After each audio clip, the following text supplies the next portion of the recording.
And welcome to AlexRaceChat. Here's to be Mark Formula 1. Now it's race week. Wow, it's the first race of the season. It's nice to be back. And we're going to do some of my predictions for this race weekend. We will do like some random predictions for this weekend. And we will predict the top 5 in quali and top 5 in race. If you want to skip forward to my top 5, here are my timestamps for each. There were a few curses that we have here at the Australian Grand Prix. For example, if you're an Aussie, you're most likely to have a bad race weekend. We can ask Oscar Piastri, Daniel Ricciardo, Mark Webber. For example, Daniel Ricciardo, he got on the podium, but he was on there for like 5 minutes and he got disqualified.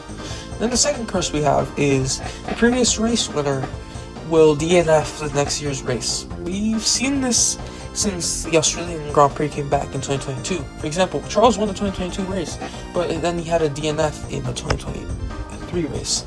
Then in 2023, Max won that race, like many races that year. And in 2024, his car just went out to blow up. And we got 2024's race winner, Carlos Sainz. And last year in 2025, his car just ended up in the wall in lap 1 with the rain, and if I remember correctly, the car had trouble shifting. So following the theoretical of these curses, I predict Lando will DNF this race and Oscar's race will be an absolute hell. And also, side note, I hope Hadjar survives the formation lap at least. But jokes aside, let me do an actual prediction. It's very, very unlikely to happen, but I feel like 8 different constructors will score points in this race. From we've seen, we will have a pretty tight field, and as well, with the curses we've talked about, and something as well, even though there isn't any rain forecasted for this race weekend in Melbourne, but of course there are new regulations. It's very unreliable, even though the testing was actually pretty well, but it's still new regs.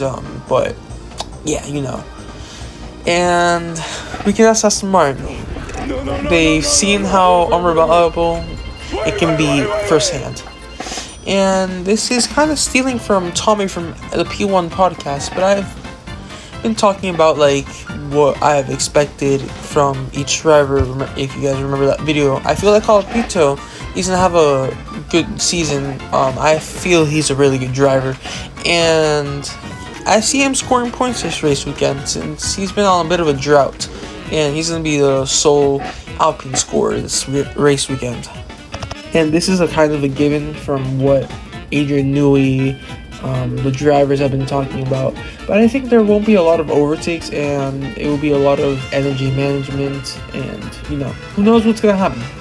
And we shall not speak about Aston Martin from the rumors we've heard. Now let's move on to what most people are here to watch.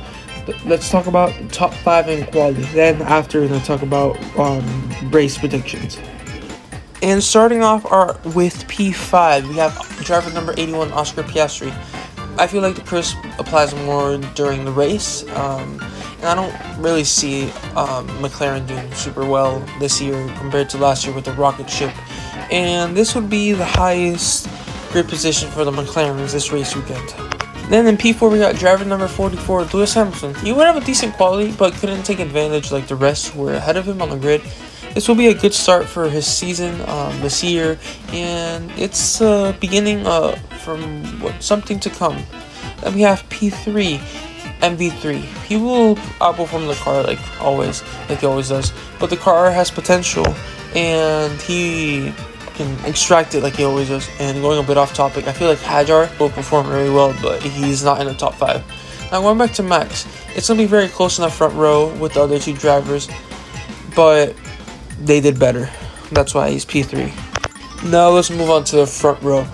And it's very difficult for me to choose who will get P1 because these 2 drivers I got in the front row are amazing at qualifying. I imagine you know who these are actually. So driver number 16 will be in P2, Charles Leclerc. Very, very close in between them from P1 and P2, but Charles is going to end up being slightly slower out of both of them. And P1, I imagine you know who it is. Mr. Saturday, George Russell. And people are saying that the Merc's going to be the fastest car, and paired with Mr. Saturday, George Russell himself, it will be definitely on pole. Now let's move on to the top 5 of the race. I predict P5 is driver number 27, Nico Hulkenberg. Like I said, a lot of crazy stuff could happen during this race, and it'll give us a freak result like this. It'll be an amazing first race for this German at Audi. Then we have P4, driver number 12, Andrea Kimi Antonelli.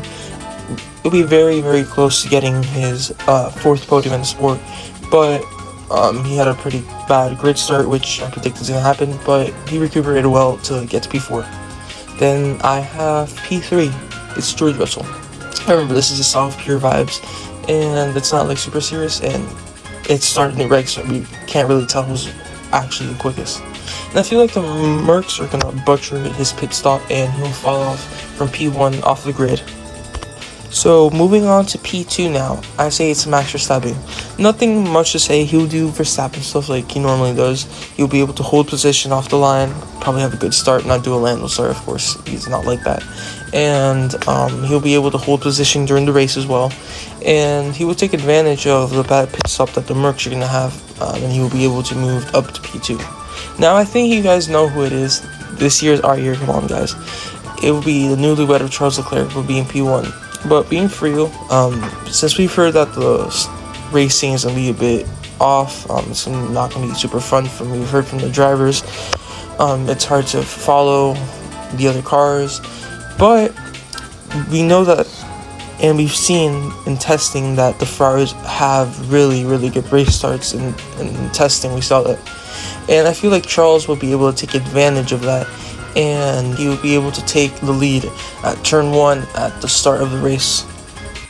This is the new year, 2026, and it was super nice to write down these predictions and talk about F1 being here at the beginning of these new regulations.